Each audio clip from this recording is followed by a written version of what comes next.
Bulletin में सबसे पहले आपको खबर दें, इसराइल ने गजा में जंगबंदी पर अमल कल तक मौखर कर दिया है। जंग में वक्फा और यरगमालियों की रिहाई कल से शुरू होगी।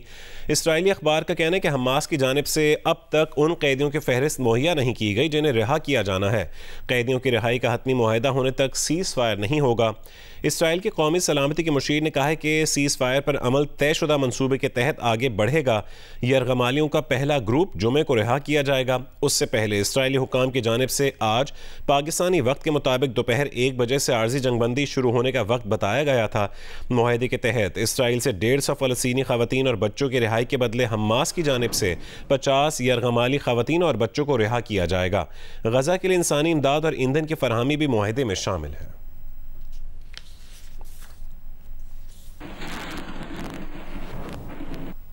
गजा में आर्जी जंगबंदी से पहले इसराइल के हमले जारी हैं। जबालिया में बमबारी से एक ही ख़ानदान के 52 अफराद शहीद हो गए, जबकि ज़ख्मी औरतों और बच्चों को ले जाने वाली एम्बुलेंस पर मिसाइल से हमला किया गया। खान यूनिस की इमारत पर बमबारी से 10 फ़लस्तीनी शहीद हो गए। इसराइली हमलों में अब तक 14,532 फ़लस्तीनी शहीद हो चुके हैं, जबकि 6,000 से ज़्यादा बच्चे उनमें शामिल हैं। इसराइली बमबारी से गजा की 60% से ज़्यादा इमारतें भी तबाह हो चुकी। गजा में 7 अक्टूबर से हलाक इसराइली फ़ौजियों की तादाद 71 हो गई है।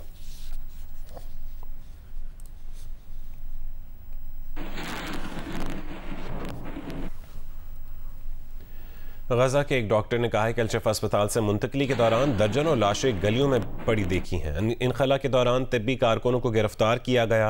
अल-शिफा मेडिकल कॉम्प्लेक्स के डायरेक्टर डॉक्टर मोहम्मद अबू सलमिया को भी गिरफ्तार किया गया है। अरब मीडिया के मुताबिक इसराइली तैयारों ने गजा शहर के जनूब में एक रिहायशी इलाके को निशाना बनाया है। अल-साबरा के इलाके में हमले में बड़ी तादाद में शहीद और जख्मियों का खदशा है।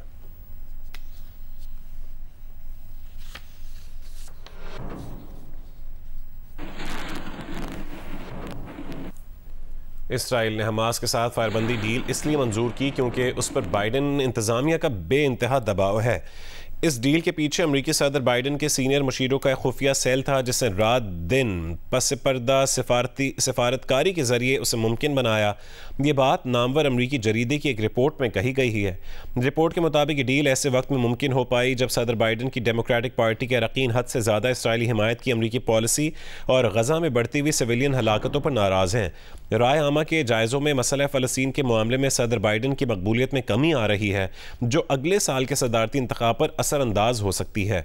रिपोर्ट में कहा गया कि फायरबंदी डील इस बात की भी अक्कासी करती है कि वाइट हाउस और इसराइली वज़ीर आज़म नेतन्याहू के दरमियान खलीज बढ़ रही है। सदर बाइडन को उम्मीद है कि फायरबंदी के बदले मुग़वियों की रिहाई खत्ते में वसी तर अमन की जाने पहला कदम हो सकता है, लेकिन सीनियर अमरीकी हुकाम का कहना है कि वसी तर अमन का इम्कान अभी बहुत दूर है।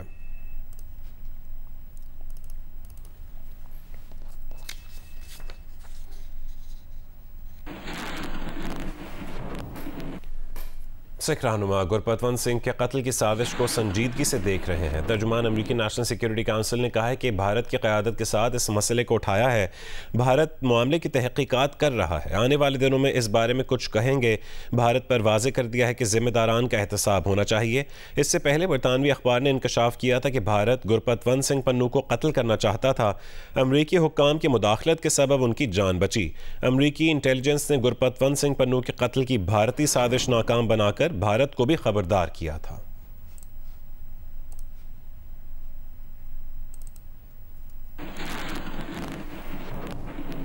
बुलेटिन में दीगर खबरें शामिल करते हैं। पंजाब के बेशतर इलाके आज भी स्मॉग की लपेट में है। भारत का शहर कोलकाता 291 पार्टिकुलेट मैटर के साथ दुनिया में फ़ज़ाई आलूदगी के लिहाज से पहले नंबर पर है। लाहौर का दूसरा नंबर है। लाहौर में आज सुबह 272 पार्टिकुलेट मैटर रिकॉर्ड किए गए। कराची 164 पार्टिकुलेट मैटर के साथ फ़ज़ाई आलूदगी के लिहाज से 10वें नंबर पर है।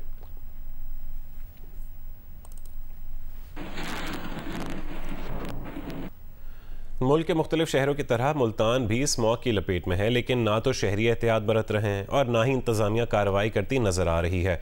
मुल्तान से अपडेट करेंगी कशमाला इमरान। जी बिल्कुल, मुल्तान में स्मोक की शिद्दत में इजाफा हो गया है। गुज़िश्ता कुछ रोज़ के दौरान पंजाब के मुख्तलिफ इलाकों में होने वाली बारिश से स्मोक में काफ़ी हद तक कमी आ गई थी, मगर मुल्तान में अब तक बारिश नहीं हुई है और महकमा मौसमियात के मुताबिक आइंदा कुछ रोज़ में भी बारिश के इम्कानात नहीं है, जिसके बायस मुल्तान में दिन भर मतलब अबर आलूद रहता है और स्मोक में इजाफा हो रहा है। जबकि शहरी भी SOPs पर अमल नहीं कर रहे हैं, मास्क नहीं लगा रहे हैं, जिसके बायस गले और सांस की बीमारियों में मुब्तला हो रहे हैं और उन्हें मुश्किलात का सामना करना पड़ रहा है। और ज़िला इंतज़ामिया की जानिब से भी इंसदाद स्मोक मुहिम जारी है। रोज़ाना की बुनियाद पर भट्टाजात की और गाड़ियों की इंस्पेक्शन की जा रही है ताकि माहौलियाती आलूदगी को ख़त्म करके स्मोक पर काबू पाया जा सके। जी यहाँ आपको बताएं कि तेज़ी से बढ़ती माहौलियाती आलूदगी के लिए तदारुक के लिए पौधे और दरख्त लगाने की ज़रूरत है, मगर हैदराबाद की अहम तरीन शाहराह ऑटोबान रोड पर कदीम दरख्तों की कटाई का सिलसिला जारी है। तफसील बताएंगे अली नईम। जी बिल्कुल, मैं इस वक्त ऑटोबान रोड पर मौजूद हूँ। हैदराबाद का अहम तरीन ये रोड है जिस पर कदीम तरीन जो दरख्त है उन्हें काटा जा रहा है। मेरे कैमरामैन काजी शकील आपको दिखा सकते हैं, इस वक्त ऑटोबान रोड के ऊपर वुमेन थाने के सामने जो चौक है यहाँ पर दरख्त काटने का सिलसिला शुरू हो चुका है। 30 से 40 साल पुराने जो सफ़ेदे के, नीम के, जामन के दरख्त है उन्हें काट दिया गया है। इस हवाले से हमारी जब बात हुई है मेयर हैदराबाद से, तो उनके तर्जुमान का ये कहना है कि हैदराबाद के अंदर ऑटोबान रिंग रोड का प्रोजेक्ट जो अनाउंस किया गया है मेयर हैदराबाद की जानिब से, उस रोड की एक्सपेंशन के लिए, उस प्रोजेक्ट की एक्सपेंशन के लिए इस रोड की अलाइनमेंट करनी है और रोड को एक्सपेंड करना है। 36 फुट से जो चौड़ा रोड है उसकी एक्सपेंशन करके 44 से 50 फुट करनी है, जिसकी वजह से इस एक्सपेंशन के लिए जो दरख्त रास्ते में आ रहे हैं उन्हें काटा जा रहा है। ताहम शहरियों का ये कहना है कि दरख्त जो हैं वो इंतहाई कदीम थे और इन दरख्तों की वजह से माहौल न सिर्फ खुशगवार था बल्कि सेहतमंद भी था, और ऐसी सूरत हाल के अंदर दरख्त जो है वो यहाँ पर काटे जा रहे हैं और इन दरख्तों को जो है नहीं काटना चाहिए था, इसके बजाय कोई दूसरा रास्ता इख्तियार करना चाहिए था। लाहौर के इलाके डिफेंस में कार हादसे में एक ही ख़ानदान के 6 अफराद की हलाकत के मुकदमे के मरकज़ी मुलज़िम को आज अदालत में पेश किया जाएगा। पुलिस के मुताबिक अदालत में जाने से कबल मुलज़िम अफनान की उम्र के तयन के लिए दांतों और हड्डियों के टेस्ट करवाए जाएंगे। पॉलीग्राफिक टेस्ट कराने के लिए पुलिस अदालत से मज़ीद जिस्मानी रिमांड की इस्तदा भी करेगी। हादसे के वक्त मुलज़िम अफनान के साथ कार में सवार इब्राहीम, अली अब्दुल्ला और साद भी शामिल तफ्तीश हो गए हैं। मुलज़िम का बाप तफ्तीश के दौरान बेटे के 100 के करीब मेडल्स, कैरेक्टर सर्टिफिकेट और तालीमी असनाद भी लेकर आया। अफनान शफकत को 5 रोज़ा रिमांड ख़त्म होने पर सुबह अदालत में पेश किया जाएगा।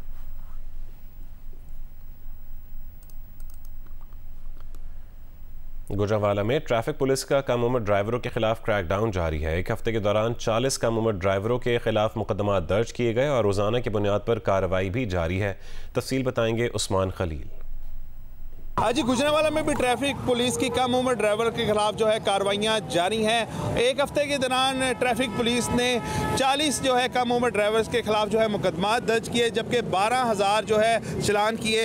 इस वक्त जो है CTO आयशा भट्ट खुद जो है सारे अमल की निगरानी कर रही हैं और GD रोड पर हम देख रहे हैं कि मुख्तलिफ जो है कम उम्र ड्राइवर्स के चलान किए जा रहे हैं। हमारे साथ CTO आयशा भट्ट मौजूद हैं। मैडम बताइएगा, आप इतनी कार्रवाइयाँ कर रही हैं, क्यों कम उम्र ड्राइवर अभी तक बाज नहीं आ रहे? बिल्कुल, इनके अगेंस्ट कार्रवाई भी हो रही है, FIR भी रजिस्टर हो रही है, चालान भी हो रहे हैं। इसके साथ साथ हम अवेयरनेस भी कर रहे हैं, लोगों को बता भी रहे हैं। अच्छा फीडबैक आ रहा है, लोगों को समझ आ रही है। वालिदैन को बिल्कुल कहना चाहती हूँ, क्योंकि जब बच्चा घर से निकल रहा होता है तो सबसे पहले किसको पता होता है? उसके वालिदैन को। उसको पता है कि मेरा बच्चा भी 13 साल का, 14 साल का है। तो ये उनकी ज़िम्मेदारी है कि अपने छोटी एज के बच्चों को, जिनका भी लाइसेंस नहीं बना, उनको गाड़ी मत चलाने दे, बाइक मत चलाने दे। और वो उनके बच्चे जो कि 18 साल के हो चुके हैं तो उनको तब गाड़ी की इजाज़त दे जब वो अपना लाइसेंस बनवा लें। जो 18 साल से कम बच्चे हैं उन्हें गाड़ी या मोटरसाइकिल की चाबी हरगिज़ ना दें, ताकि वो बड़े हादसात रूनुमा होने से बच सकें। जी। फैसलाबाद में ट्रैफिक की रवानी में खलल और हादसात का सबब बनने वाले गैर कानूनी मोटरसाइकिल रिक्शों के खिलाफ क्रैकडाउन और उनकी रजिस्ट्रेशन के लिए इकदाम किए जा रहे हैं। रिपोर्ट करेंगे इरफानुल्लाह। फैसलाबाद की सड़कों पर दौड़ते 20,000 मोटरसाइकिल रिक्शे गैर मुस्तनद मकामी वर्कशॉप्स में तैयार शुदा हैं। बगैर किसी रूट परमिट गैर कानूनी तौर पर चलने वाले इन मोटरसाइकिल रिक्शों के खिलाफ क्रैकडाउन और रजिस्ट्रेशन की तैयारियां शुरू कर दी गई हैं। मैंने चेक किया है, कोई तकरीबन एस्टिमेटेड 18 से 20 हज़ार इलीगल जो मोटरसाइकिल रिक्शा है वो इस वक्त फैसलाबाद के रोड्स पे हैं। उनके खिलाफ हम क्रैक डाउन करेंगे। आज हमारी मीटिंग भी CTO साहब और सेक्रेटरी साहब के साथ हुई है। रिक्शा यूनियन का मुतालबा है कि हुकूमत पंजाब मोटरसाइकिल रिक्शों के लिए जामे इस्लाहाती निज़ाम मुतारिफ कराए। जो रक्शे हैं उनके लिए भी पार्किंग शेड पे होने चाहिए, वहाँ पे ये लोग खड़े हों और इनके जो स्टाफ है वहाँ पे बोर्ड लग जाएं ताकि एक एक रक्शा जो निकले, इससे ट्रैफिक का निज़ाम बेहतर हो। गैर कानूनी मोटरसाइकिल रिक्शों के खिलाफ क्रैकडाउन और उन्हें कायदो ज़वाबत के तहत रजिस्टर्ड किए जाने के बाद ही सड़कों पर आने की इजाज़त देने से ट्रैफिक के मसाइल में नुमायां कमी मुमकिन है। सुप्रीम जुडिशल काउंसिल ने 4-1 की अक्सरियत से सुप्रीम कोर्ट के जज जस्टिस मज़ाहिर अली अकबर नकवी को तफसीली शो कॉज नोटिस जारी कर दिया है। शो कॉज नोटिस में जस्टिस मज़ाहिर नकवी से 10 मामलात पर वजाहत तलब की गई है।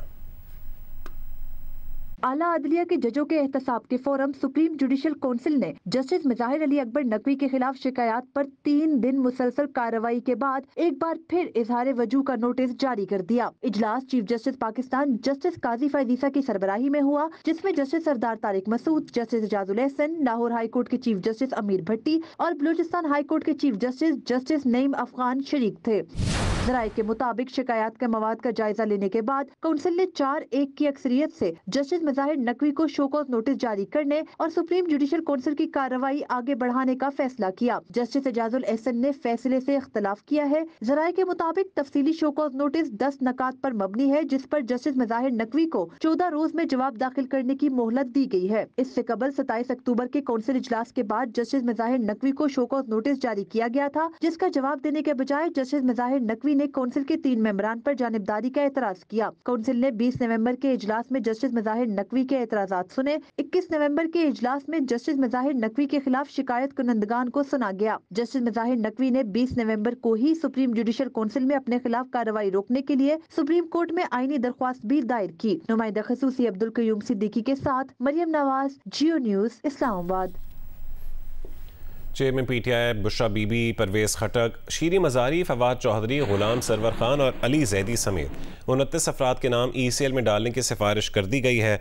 जियो न्यूज़ के नुमाइंदे एजाज सैयद ने प्रोग्राम टॉक शॉक में बताया कि फैसला वज़ीर दाखिला सरफराज बुगटी की ज़ेर सदारत इजलास में 190 मिलियन पाउंड स्कैंडल केस में किया गया है। शफकत महमूद, अली अमीन गंडापुर, मुराद सईद, उमर अयूब, शेख रशीद, आज़म सवाती और जुल्फी बुखारी के नाम भी लिस्ट में शामिल हैं।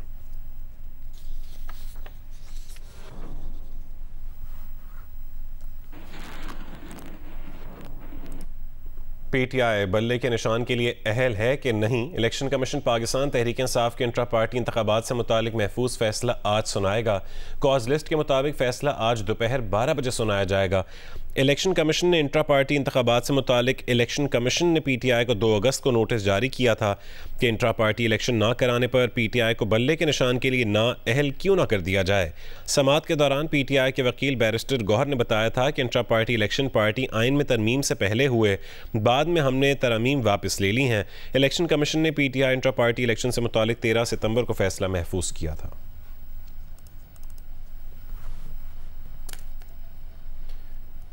यहाँ आपको बताएं कि पेशावर में पुलिस ने जराइम पेशा अफराद की तस्वीर BRT स्टेशन की डिजिटल स्क्रीनों पर दिखाना शुरू कर दी हैं। पुलिस को मतलूब 200 रहजनों की तस्वीर स्क्रीनों पर चलाई जा रही हैं। तफसील बताएंगी जियो न्यूज़ की नुमाइंदा फरवा आगा। जी, पेशावर में पुलिस ने जराइम पेशा अफराद की तस्वीर डिजिटल स्क्रीन पर दिखाने का आगाज़ कर दिया है। पुलिस की जानिब से BRT स्टेशन में लगी डिजिटल स्क्रीनों पर मुल्जिमान की तस्वीर दिखाई जा रही हैं। डिजिटल स्क्रीनों पर मुल्जिमान की तस्वीर दिखाने का क्या मकसद है, ये पूछते हैं SP कैंट वकास रफीक से। इन तस्वीर को हम लोगों ने वहाँ पर लगाया है और पूरी प्रोफाइल के साथ लगाया है, नाम क्या है, उम्र क्या है, रेजिडेंट कहाँ के, और बाकायदा तस्वीर हमने लगाई है ताकि लोग सेंसिटाइज हों कि इनके इर्द गिर्द अगर कोई ऐसे जराइम पेशा अफराद हैं तो वो उनकी निशानदही करें, पुलिस को इन्फॉर्मेशन दें। मुल्जिमान की तस्वीर शाम 6 बजे से रात 10 बजे तक डिजिटल स्क्रीन पर चलाई जाएंगी। स्क्रीन पर मुल्जिमान की तस्वीर देखने से मुसाफिर जराइम पेशा अफराद की निशानदही कर सकेंगे। निगरान वज़ीर आला पंजाब मोहसिन नकवी ने वाबरा टाउन लाहौर में 5वें मॉडल पुलिस खिदमत मरकज़ का इफ्तिताह कर दिया है। फ़ीस अदा करके अपने ड्राइविंग लाइसेंस की तजदीद भी करवाई। उन्होंने खिदमत मरकज़ को 24 घंटे खुला रखने और शहरियों की दरख्वास्तें फौरी तौर पर निपटाने की हिदायत भी की है। निगरान वज़ीर आला ने वाबरा टाउन में 5वें मॉडल पुलिस खिदमत मरकज़ का इफ्तिताह करने के बाद काउंटर का मुआयना किया और फीस अदा करके अपने ड्राइविंग लाइसेंस की तजदीद भी कराई। मीडिया से गुफ्तगू में उनका कहना था कि शहरी जल्दी ड्राइविंग लाइसेंस बनवा लें क्योंकि लाइसेंस फीस बढ़ा दी जाएगी। उन्होंने कहा कि वालिदैन 18 साल से कम उम्र बच्चे को गाड़ी या बाइक न चलाने दें। लाहौर में एक दिन में 250 से ज्यादा एक्सीडेंट होना तशवीशनाक है। फिर मशवरा है कि 18 साल से कम उम्र के लोग बच्चे जो हैं वो गाड़ी ना चलाएं, बिकॉज अभी सख्ती है और चाहे वो 1 वे की खिलाफ वर्जी है तो गाड़ी और मोटर बाइक बंद हो रही है। अगर कोई 18 साल से कम है तो उसको जेल जाना पड़ेगा, फिर अदालत से जाके छूटना पड़ेगा। मोहसिन नकवी ने कहा पंजाब में 737 थानों की अपग्रेडेशन जारी है, मुस्बत तब्दीली नजर आएगी। थाना कल्चर बदलने के लिए कोशिश है। मोहसिन नकवी ने कहा कि करप्शन के खिलाफ जीरो टॉलरेंस पॉलिसी है। पेट्रोल सस्ता होने के बाद तो चीजों और किरायों में कमी कराते हैं। मैं नहीं कह रहा कि ना मैं ये दावा कर रहा हूँ ना डॉक्टर साहब दावा कर रहे हैं कि हमने हर चीज़ तब्दील कर दी है। फ़र्क ज़रूर ला रहे हैं। यंग बच्चे जो ASI सब इंस्पेक्टर आए हैं उनको आगे ला रहे हैं। जो अच्छी शोहरत वाले लोग हैं उनको लगाने की कोशिश कर रहे हैं। मैं किसी सूरत में नहीं कह रहा कि हम ये अभी हमने हर चीज़ तब्दील कर दी या करने में कामयाब हो जाए। एटलीस्ट थोड़ा फ़र्क भी ले आए तो मेरा ख्याल है हम सुरखरू होकर जाएंगे। मोहसिन नकवी ने कहा लाहौर पर बादल आएंगे तो बारिश बरसाने का तजुर्बा करेंगे। पुलिस को भी इलेक्ट्रिक बाइक्स दे रहे हैं। निगरान वज़ीर आला सिंध का कहना है कि मार्टिन और क्लेटन जहांगीर और पाकिस्तान क्वार्टर्स के मकीनों की ज़िंदगी बेहतर और पुरआसाइश बनाना चाहते हैं। हम इन क्वार्टर्स के मकीनों को कभी बेदखल नहीं करेंगे। वो ना किसी का हक मारेंगे और ना ही किसी को उसकी इजाज़त देंगे। निगरान वज़ीर आला सिंध की ज़ेर सदारत मार्टिन, क्लेटन और जहांगीर और पाकिस्तान क्वार्टर से मुतालिक इजलास हुआ। चेयरमैन PND ने इजलास को बताया कि निगरान वज़ीर आला सिंध की हिदायत पर क्लेटन, मार्टिन और जहांगीर क्वार्टर्स का शुरुआती सर्वे हो चुका है। इन क्वार्टर्स को 224 एकड़ पर ये मुश्तमिल है और इनमें क्वार्टर्स की कुल तादाद 2531 है जो वफाकी हुकूमत की मिल्कियत है।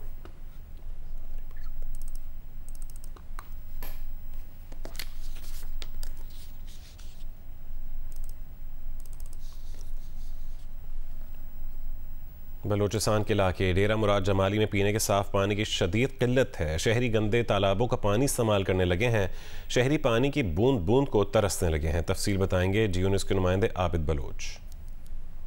जी मैं इस वक्त मौजूद हूँ नसीराबाद डिवीज़न के हेडक्वार्टर डेरा मुराद जमाली में, जहाँ पर महकमा PHE की अदम तवज्जी के बायस वाटर सप्लाई के मुख्तलिफ तालाब पानी से भरे हुए हैं, मगर इसके बावजूद शहर के मुख्तलिफ इलाकों में पीने के साफ पानी की शदीद किल्लत पैदा हो गई है और शहर के मुख्तलिफ इलाकों डोमकी मोला, सियाल मोला, मस्तोई मोला, मेंगल मोला और चीजलाबाद में गुज़िश्ता 20 दिनों से पानी की फराहमी मुतासिर होने से एले इलाका पानी की बूंद बूंद को तरस गए हैं और जो है शहरी मजबूरन गंदे तालाबों का पानी इस्तेमाल कर रहे हैं, जिसके इस्तेमाल से वो मुख्तलिफ बीमारियों में मुब्तला हो रहे हैं।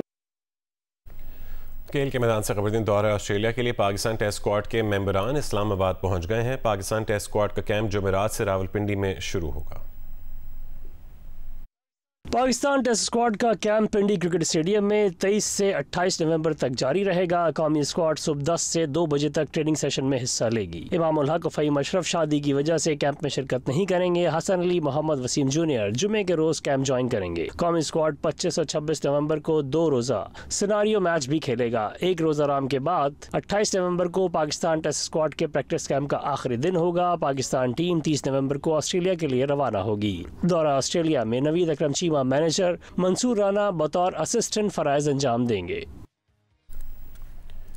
वज़ारत बैनुल-सूबाई राबता ने पाकिस्तान क्रिकेट बोर्ड को एक और ख़त लिखा है जिसमें कहा गया है कि management committee board of governors तश्कील दे और जल्द से जल्द चेयरमैन PCB के इलेक्शंस करवाए।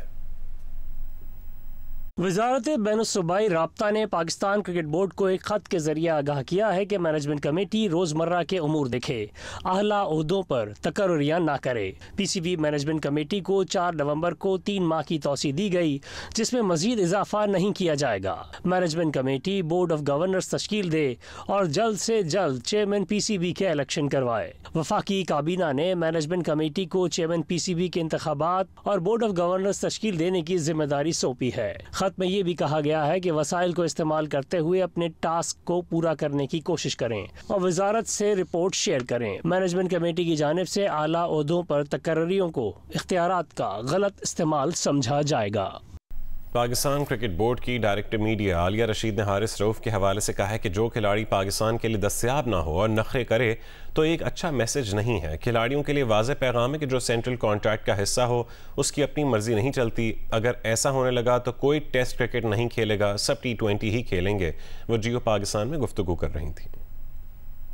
जो प्लेयर पाकिस्तान के लिए अवेलेबल नहीं है या वो उस पर नखरे करेगा तो ये अच्छा मैसेज नहीं है। और हम उस पर उनको क्लियर कट ये बताएंगे कि लीग्स खेलने के लिए प्लेयर सिर्फ नहीं है, उनका हक है वो ज़रूर खेलें, लेकिन जहाँ भी पाकिस्तान की नेशनल ड्यूटी आपकी आएगी वहाँ पे तो आपको आना चाहिए। अब ये तो ज़्यादती है कि प्लेयर सेंट्रल कॉन्ट्रैक्ट का हिस्सा भी हों और फिर ये कहें कि हम अपनी मर्ज़ी से चूज़ एंड पिक करेंगे। पाकिस्तान ने जब आपको आवाज़ दी है ना तो आपको आना पड़ेगा। अगर आपको कोई इंजरी नहीं है, आपका फिजियो बताता है कि आप 100% फिट हैं, लेकिन आप टेस्ट क्रिकेट नहीं खेलना चाहते, तो ये फिर एक तकलीफ दह बात है, क्योंकि पाकिस्तान ने आपको सेंट्रल कॉन्ट्रैक्ट दिया है, इज्जत दी है, नाम दिया है, आप यहीं से बने हैं। इनको खेलना चाहिए और इनको अपनी बॉलिंग रेड बॉल क्रिकेट में भी इम्प्रूव करनी चाहिए। आप ये नहीं कर सकते, क्योंकि फिर हर बंदा ये चाहेगा कि हम सिर्फ 4 ओवर वाली क्रिकेट खेलें।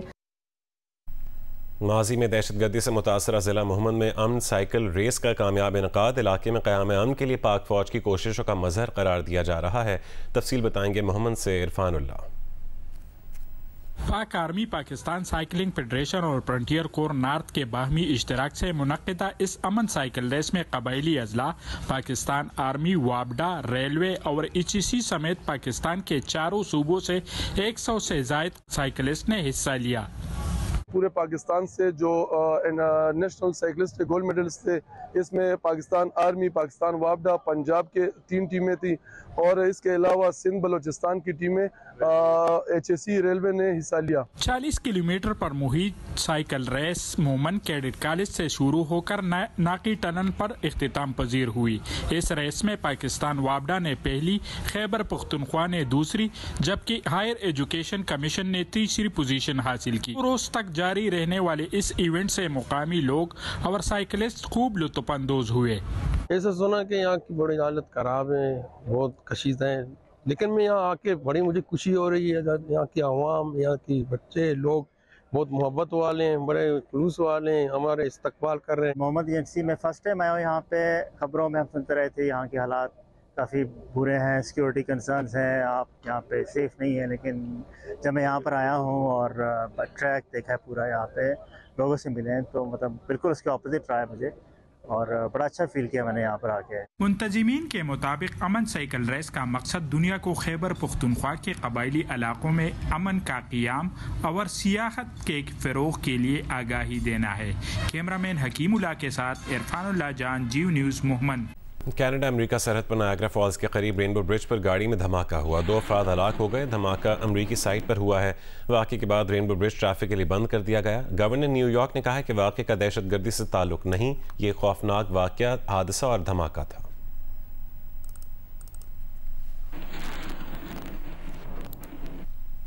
आगे बढ़ते हैं। हाफिजाबाद में गंदम की बिजाई के साथ ही ज़िले भर में खाद की ब्लैक मार्केटिंग में भी दिन ब दिन इजाफा हो रहा है, जिससे किसान और काश्तकार परेशान होकर रह गए हैं। रिपोर्ट करेंगे सैयद मोहम्मद ज़मीर। जी, हाफिजाबाद में इस साल 3,63,000 एकड़ से ज़्यादा रकबे पर गंदम की काश्त का सिलसिला तेज़ी के साथ जारी है, जिसकी बेहतर पैदावार के लिए खाद की अशद ज़रूरत है। लेकिन गंदम की बिजाई के साथ ही यहाँ पर खाद की ब्लैक मार्केटिंग में दिन ब दिन इजाफा हो रहा है, जिससे ज़िला भर के किसान और काश्तकार सख्त परेशान दिखाई दे रहे हैं कि डीलर हजरात यूरिया और DAP खाद की फ़ी बोरी पर 1,000 से 1,500 रुपए तक जायद वसूल कर रहे हैं, जिस पर मकामी किसानों ने शदीद एहतजाज करते हुए कहा है कि ज़िली इंतज़ामिया गंदम ज़ख़ीरा करने पर तो उन पर छापे मारती है, लेकिन जो खाद की ज़ख़ीरा अंदोज़ी करके इसे ब्लैक रेट्स में फ़रोख्त कर रहे हैं, उनके खिलाफ कोई कार्रवाई अमल में नहीं लाई जा रही है।